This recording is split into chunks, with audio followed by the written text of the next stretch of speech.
Welcome to Muggles and Mocha. So, we did take a week off last week. I apologize, but I had some family in town, which was really fun. And it's also where I got this mug. So, thank you, Mom and Dad. We've got a new mug from a store that is downtown in the place where I live, so I love it. And we have a new Muggles and Mocha mug, so that's always a good thing. Last week, we had a Hermione Granger spotlight. I hope you guys really enjoyed that. And okay, guys, take a deep breath because this chapter is huge. But what's even more huge is the article for this week, which I want to go ahead and introduce. It's all about the history of Parseltongue, and it was without a doubt the most fun I have had researching an article. I hope you guys like it. We're going to talk more about it later, but I just wanted to go ahead and introduce it and say if you're interested in Parseltongue or the history behind it and how it functions within the Harry Potter universe, that is our article for this week, so you can check that out in the description box below. If you're new here, welcome to our Harry Potter book club. It is run through my editing website, MadisonKdarby.com, which you can also find below, and I offer different editing and writing services on there if that's something you're interested in. I also have social media through that website. You can follow me on Facebook and Instagram and Twitter and here and yeah, everywhere. It is on the website. So we have a lot to cover, so I'm just going to jump in. We are in chapter 11, the Dueling Club, and where we left off last week, Colin Creevey had unfortunately been petrified, and we talked to Dobby some more and found out that he was behind some of the crazy stuff that has been going on. Just to jump into the chapter, Harry finds Ron and Hermione and talks to them about Dobby and Colin. They suspect Malfoy even more of being the heir of Slytherin, as well as Lucius possibly opening it when he was at Hogwarts, which honestly, like I've said, the Malfoys are terrible, and I don't blame them for thinking this because I definitely would have also. But Hogwarts is just in chaos right now. All of the kids and teachers are scared. The trio is still working on the potion, but it is getting even more complicated, and they're going to have to steal potion ingredients from Snape. And I just want to take a moment and say again that Snape in the books is way different than Snape in the movies. Not that Snape isn't scary in the movies, but we view him with more humor, and we like him, and we like his demeanor, and that is just not what we get in the books, or at least I never felt that way in the books at all. So this sneaking into Snape's office thing isn't like some fun adventure, which it'd be funny if they got caught. It would probably be terrible, and I would be afraid Harry would die or something. So yeah, Snape is different in the books, and this is a big deal that they're gonna do this. And once again, Hermione is just stepping up, and she is the one who is going to steal these ingredients, which is just awesome. And the plan works. As we go through the chapter, we do get to the namesake, which is the Dueling Club. And honestly, when I was thinking about this Dueling Club, it was kind of hard to see the purpose of it at first, but maybe it's just hard because we know that a basilisk is what is roaming around the school. So a dueling club seems kind of sad and pointless because it doesn't matter. But if I was in the leadership position, you obviously have to give the students a way to defend themselves or a way to do something to protect themselves from getting attacked. And if we're being honest, this was Lockhart's idea. He says that Dumbledore gave him permission to do this, so maybe this is just Dumbledore throwing Lockhart a bone and keeping him busy so that he doesn't do anything else dumb to mess with the school. Not that Dumbledore's a pessimist, but at this point I think he knows that if you're close enough to duel that it's too late.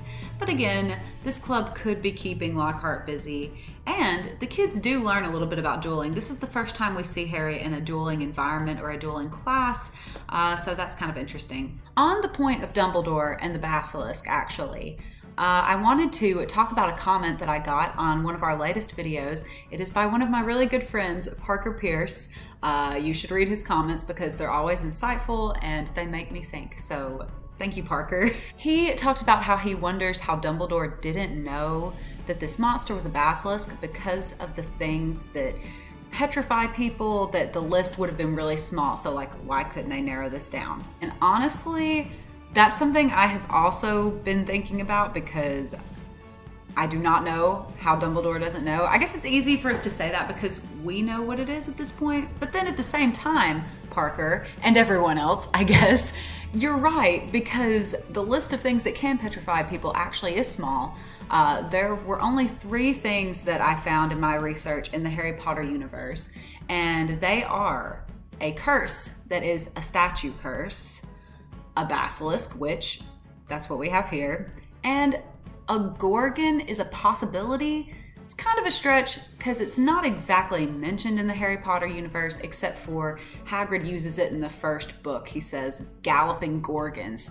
So that leads me to believe that they're in their lore, at least. A Gorgon is like a Medusa creature that, you know Medusa. They can turn people to stone. So that's 3 different things we have there. And honestly, I'm not sure how to answer the question of why Dumbledore doesn't know, but I have thought about it a little bit, and I do have a couple of reasons that may have muddied the waters for him trying to decide what this thing is. First, basilisks are very, very rare. So that could have played a part in narrowing down whatever was going on. There was a lot of confusion in the first opening of the Chamber of Secrets that would have happened 50 years prior to this. What with Hagrid being framed, they blamed Myrtle's death on an acromantula, which makes me wonder how they thought she was killed. I don't know, it's obviously a botched job on the Ministry's part. It seems like they were just looking for someone to blame at that point because they didn't know what was going on. But I wonder, that's why I was talking about last week how I'm so curious about what happened with the original opening. I just wish I knew more about that situation and what happened to Hagrid after the fact, what they actually thought was going on, and I wonder how much that played a part into Dumbledore's line of thinking. There's also the issue of how it would be getting around the school. I don't know. But what I'm saying is those just might be a couple of factors that are going into Dumbledore not knowing. But in the end, unfortunately, I am also not sure. And I feel like he should have known. So, for the Dueling Club, Harry, Ron, Hermione, and a lot of the other students decide that this is a good idea. And we get to see Lockhart and Snape duel. And of course, it goes terribly for Lockhart. And this is so satisfying for me, for us, because you already know, don't like Lockhart. And I mean, I don't like watching Snape direct his anger at kids, but having it go toward Lockhart is pretty great.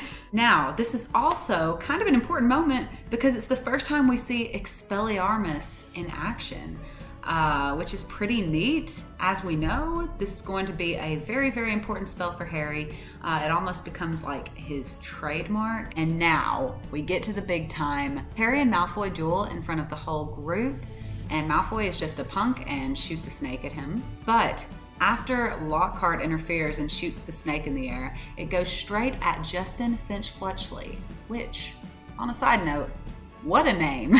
And here is the moment we've all been waiting for, the moment I've been excited to talk about all week. Harry speaks Parseltongue for the first time. And this moment is just significant, game-changing, earth-shattering, for a couple of reasons that I want to talk about today. First of all, this moment's important for this book because, of course, it builds suspicion that Harry is the heir of Slytherin. Of all the years for Harry to discover that he's a Parselmouth, this is kind of the worst one to happen, what with the heir of Slytherin and all of that jazz. So we have a lot that's going to be coming from that. But also in this book, and something that extends throughout the rest of the series, is that this starts Harry on a track of just worry and stress about the possibility that he could have been placed in Slytherin. Is he a descendant of Salazar Slytherin?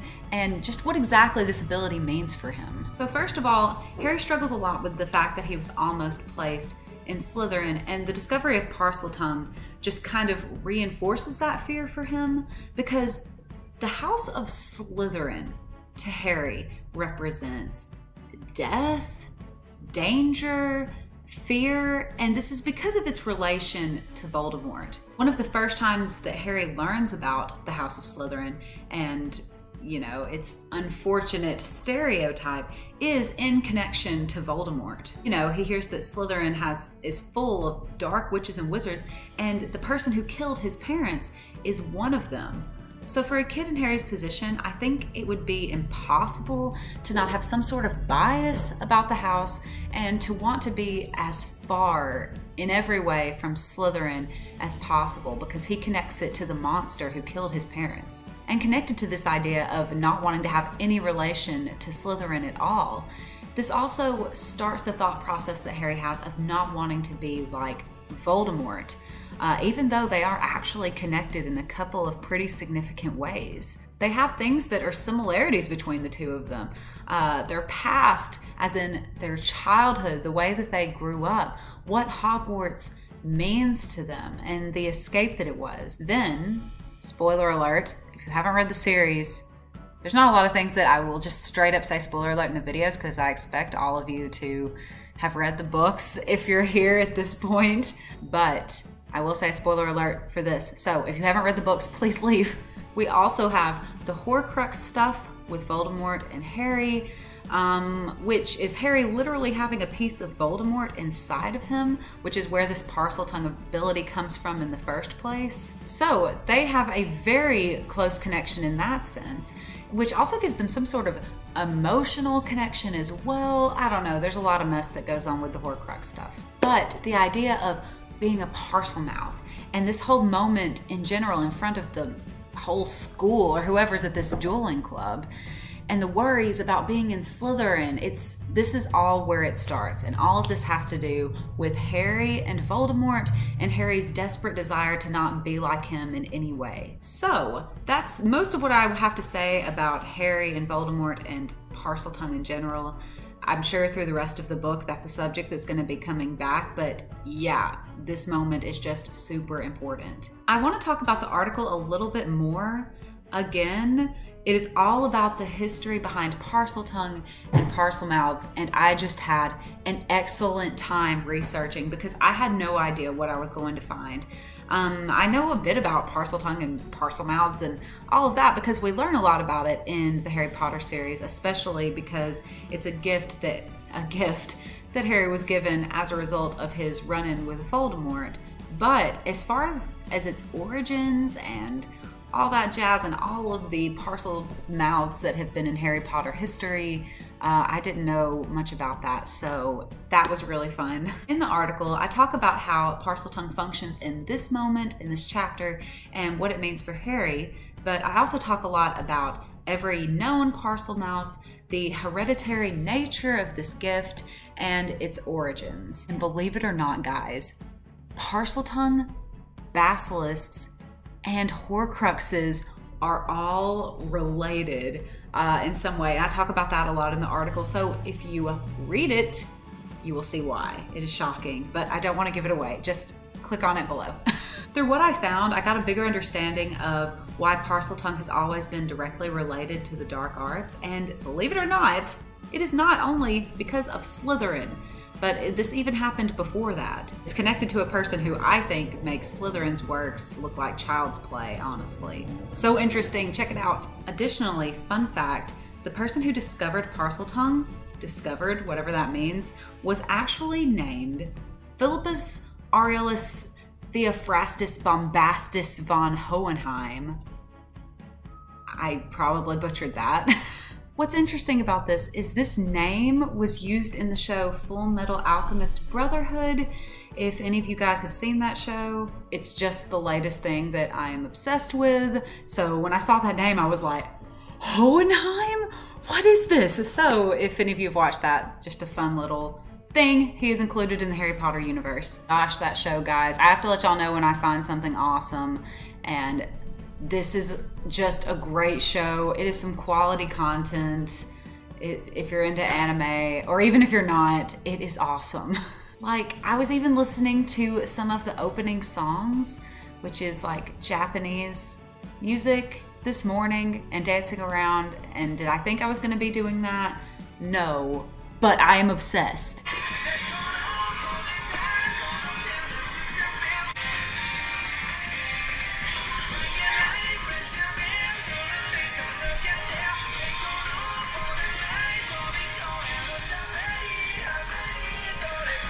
Don't judge. I have a neighbor who can see through this window and I think they just saw me. But yeah, I won't get distracted by talking about another fandom, but Fullmetal Alchemist Brotherhood is fantastic, and yes, you should watch it. So, very long story short, go read the article, geek out over Parseltongue history, and leave your comments below with what you think about it. Also, I want to go ahead and say there has been some construction going on outside, and this truck just keeps beeping and beeping and beeping, and I've been recording for almost like 40 minutes now because I have to keep stopping. So if you hear a beeping, that's what it is. Just the downside of living in a downtown area. Back to Harry. He speaks Parseltongue in front of everybody, and Ron and Hermione tell him that this is bad. Harry spirals.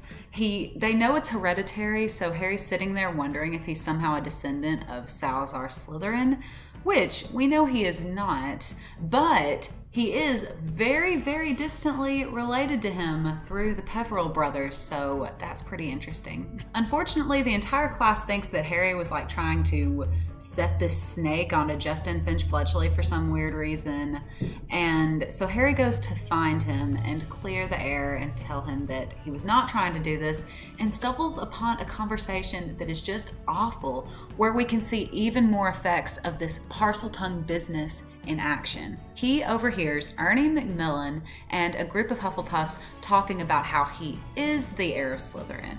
And it just makes this whole identity crisis and fear for Harry come to life and just escalate even farther. So now after hearing this, Harry's fears are realized because now not only is he worried about being a Parselmouth, what this could mean for him as far as being connected to Slytherin, but he also has realized that other people are thinking this as well. Ernie actually brings up a really interesting, I guess would be the word, point, and it kind of shines a light on the mystery behind Voldemort's attack, because many wizards were afraid or thought that Harry could be a dark wizard, that's the only reason he could have survived a spell like this, and that maybe Voldemort was trying to get rid of him. Another example of someone who thinks this is the Malfoy family. In Harry Potter and the Sorcerer's Stone, that's one of the driving factors behind why Draco reaches out to Harry and tries to be his friend, because he's kind of testing the waters and seeing if Harry is a dark wizard or what. Then everything just gets so much worse so quickly. This entire chapter is just like going downhill for Harry, because after he hears this conversation, he stumbles across Nearly Headless Nick and Justin Finch-Fletchley, who have been recently petrified, and then everyone finds him there at the scene of the crime. It's just not looking good. And we end the chapter with Professor McGonagall taking him to Dumbledore's office, which means next chapter is going to be pretty interesting because it's the first time we have been there. Honestly, this chapter has been just horrible for Harry, but fun for us to break down. We're just really getting into the meat of the book, and I'm excited for what's to come. Here is the last paragraph of this chapter. They marched in silence around a corner, and she stopped before a large and extremely ugly stone gargoyle. "Lemon drop," she said. This was evidently a password, because the gargoyle sprang suddenly to life and hopped aside as the wall behind him split in two. Even full of dread for what was coming, Harry couldn't fail to be amazed. Behind the wall was a spiral staircase that was moving smoothly upward, like an escalator. As he and Professor McGonagall stepped onto it, Harry heard the wall thud closed behind him. They rose upward in circles, higher and higher, until at last, slightly dizzy, Harry saw a gleaming oak door ahead with a brass knocker in the shape of a griffin. He knew now where he was being taken. This must be where Dumbledore lived. So that's the end of our chapter for today. I know we covered a lot of stuff and it was a lot of ramblings by me, but I hope you enjoyed it. I had a fantastic time. And actually, if you did like this video, you can like it and subscribe to my YouTube channel. Liking the video will help with the YouTube algorithm or whatever it is, so give me a like. Next week, we're going to be getting into Chapter 12, the Polyjuice Potion, and I'm very excited because it's been a long time since I've read this part, and I feel like my memories of the movie have kind of replaced what actually happened, which maybe they're the same. See, look, I can't even remember, so I'm very excited to read that part. Again, I hope you find the article below interesting. I just love digging into the history behind Harry Potter and just different elements that maybe we don't get in the book series that are out there in J.K. Rowling interviews and Wizarding World, which used to be Pottermore, and all of that. So if you have anything like this that you'd like to know more about, send me a message or leave a comment, and I'll see if I can cover it in one of our videos. So read chapter 12, and I will see you next week on Muggles and Mocha. Bye.